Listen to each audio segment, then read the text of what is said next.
Hello and welcome to our group presentation on Jacques Cartier, an important figure in the exploration of early Canada depicted through the Canadian Heritage Minute.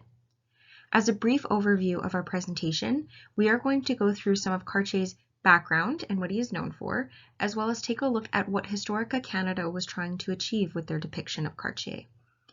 After doing such, we will look at what is missing from this depiction and address some of the links that this topic has to modern Canadian society, ending off with an important discussion question to get you all thinking.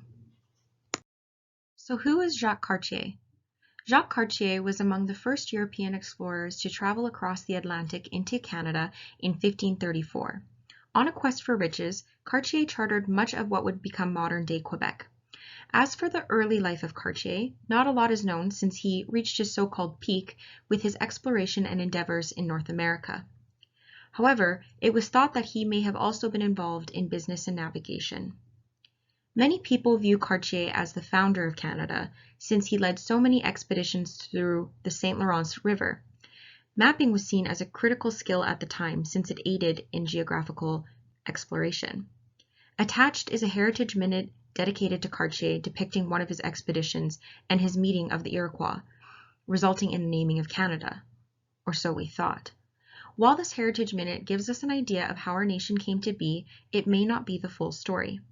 Heritage minutes are an excellent and efficient way to learn about Canada's history and the Canadian identity, but because it is so short, there is lots of room for individual interpretation, and many things are often missing or left out. So let's get into this a little bit more. Cartier led 3 maritime expeditions into the Gulf of the St. Lawrence. His skill in accurately mapping out the river was seen as an enormous accomplishment acknowledged to this day. It is also interesting to note that the map shown is titled Cartier's First Voyage to the New World, when in fact it was not a new world. Many Indigenous people had already inhabited the area at this point, though mainstream media often neglects to regard this when discussing Cartier's so-called discovery of Canada. This can be used as evidence as to see how Eurocentrically history can be observed today, especially when considering that these areas were only new to the voyaging Europeans. Naturally, Cartier was among the first to also interact with the Indigenous people, the Iroquois, living in the Maritimes.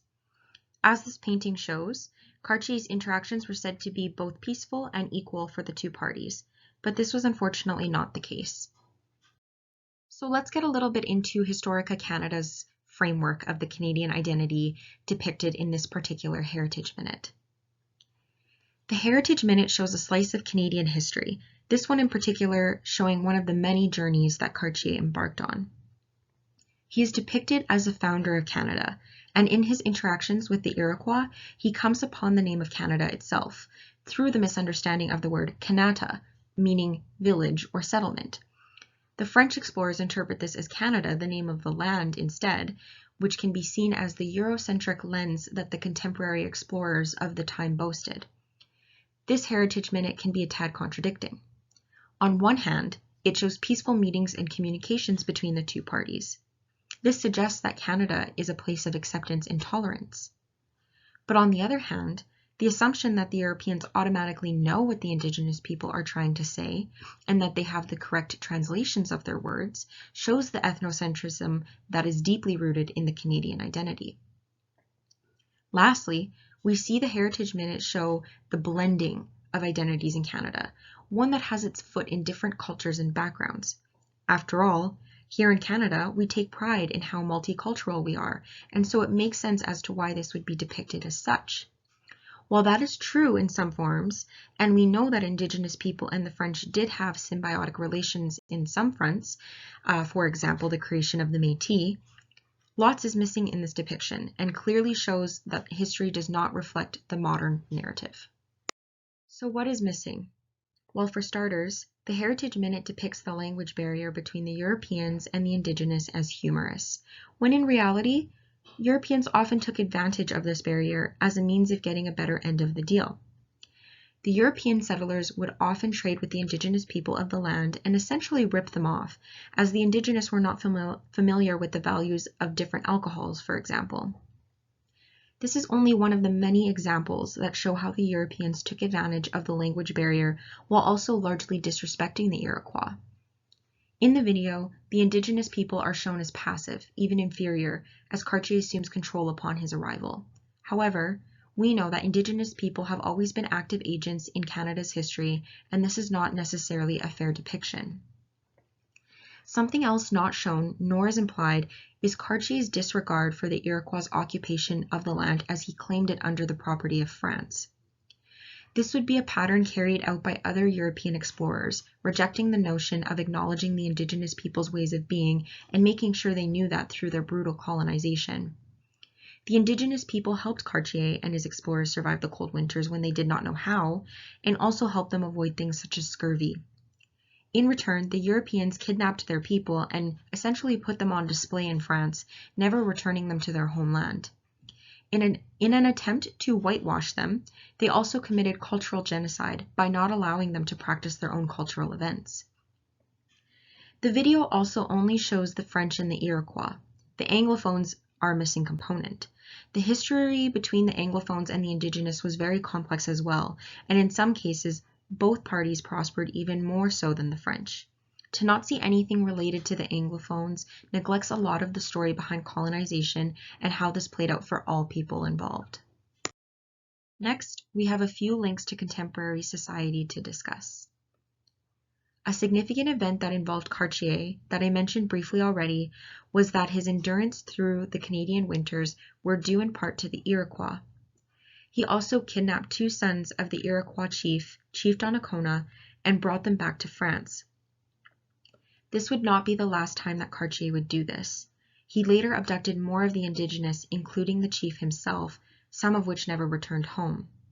They were seen as disposable. Similarly, this relates to missing and murdered indigenous women and girls in Canada. Many missing indigenous women cases are often overlooked and not investigated, treating them almost as if they were lesser than non-indigenous people. This was the mentality that Cartier had when he abducted the indigenous people of the land. He in fact did not see them as people, but as property that he could do as he saw fit. This has not gone away, as indigenous people are sometimes seen as disposable and are treated as lesser in modern Canadian society. The Heritage Minute brings up a large problem that is often being discussed, such as in classes like this, where the presentation of Canadian history overlooks a lot of nuance. The image of acceptance and tolerance is being projected by the government, but not necessarily reflected in their care of the Indigenous to this day. For instance, we can consider the Truth and Reconciliation Commission of Canada.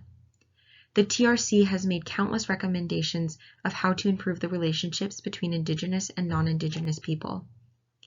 The government is proud of themselves when they implement small things, such as land acknowledgements. This does not take a lot of action or effort, so they are easy to implement, and by doing so, they continue to create the facade of acceptance and tolerance of different identities in Canada today without creating meaningful change. However, most recommendations have not actually been implemented because they require a lot more action, and the government does not feel the need to put in that effort. This could be because people don't seem to care even if they do. More education and awareness is needed to bring down the facade and create an actual real change for Indigenous people of Canada today. Lastly, we have a couple of questions for you to consider. Do Cartier's discoveries excuse his behavior and his actions? And are they even excusable? Is the vilification of historical figures appropriate in modern history in general? It feels as though vilifying history would be the same as ignoring the nuanced aspects of it. These are indeed loaded questions, but important ones. We cannot reject the fact that Cartier did in fact do a lot of discovery, which did play a role in the creation of Canada. But should, or even can, what he did be overlooked? How would Canada look differently if Cartier never came? Thank you for listening to our presentation, and here are our sources. We hope we got you thinking a little bit and you enjoyed hearing our take on Jacques Cartier.